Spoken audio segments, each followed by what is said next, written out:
Ketika engkau lagi dalam persoalan, iblis bilang, "Hi, mertuamu itu menjengkelkan ya." Iya sih memang menjengkelkan, tapi aku percaya firman Tuhan berkata jangan kalah dengan kejahatan, tapi kalahkan kejahatan dengan kebaikan. Dan aku percaya ketika aku melakukan firman-Mu Tuhan, aku akan hidup dalam kebahagiaan dalam nama Yesus. Itu loh. Maka kalau engkau melakukan hal ini, Alkitab bilang perjalananmu beruntung. Kemanapun engkau pergi, engkau akan berhasil. Kenapa? Saudara tahu hidup ini 90% itu dikendalikan oleh alam bawah sadar. 10% toh yang dikendalikan oleh alam sadar. Jadi keadaan yang ada di depanmu itu belum tentu kenyataannya. Engkau bisa mengendalikan itu dengan pikiran bawah sadarmu. Apa? Ketika engkau bergumam. Bagaimana pikiran bawah sadarmu bisa menangkap sesuatu, menangkap firman Tuhan. Kenapa saudara datang ke gereja hari ini? Karena engkau sedang mendengarkan sesuatu. Dan ketika engkau mendengarkan dengan rohmu, itu tersimpan di alam bawah sadarmu. Saya ketika dalam keadaan tekanan, yang keluar selalu pujian. Waktu saya dalam tekanan, tiba-tiba lagu keluar saudara. Makanya saya suka mau di kamar mandi, tiba-tiba nyanyi, tiba-tiba bahasa roh. Itu berarti lagi ada dalam tekanan. Ya, tiba-tiba saya lagi khawatir apa langsung keluar. Hidupku menggenapi firman-Mu, tanda mujizat sertai tiap langkahku. Kenapa? Karena yang tersimpan di alam bawah sadar saya itu firman Tuhan, pujian, penyembahan.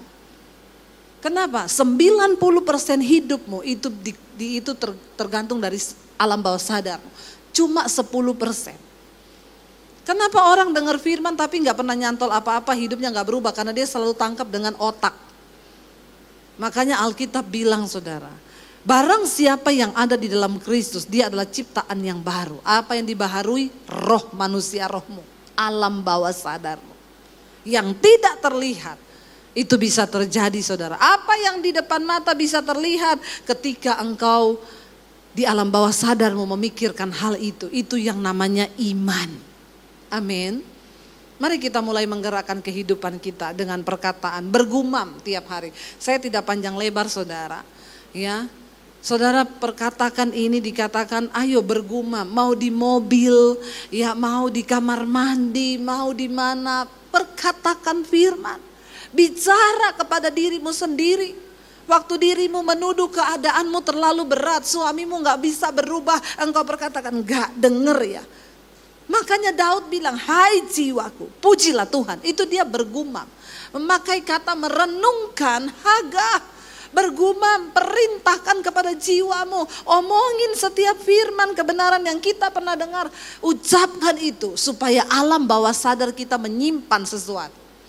Orang itu terlihat alam bawah sadarnya itu rohani apa duniawi ketika mimpi. Waktu saudara mimpi ketindisan yang keluar dari mulut apa? Ya, kalau saya itu selalu, suami saya juga begitu, mesti darah Yesus, darah atau bahasa roh. Ya, tapi kalau orang alam bawah sadarnya nggak ada rohaninya waktu mimpi, setan. Yang keluar dari mulutnya itu kata-kata makian. Jadi saudara, hari ini saya cuma mau bilang, ayo banyak dengarkan firman Tuhan, banyak perkatakan firman Tuhan, dan banyak gumamkan firman Tuhan bagi dirimu sendiri.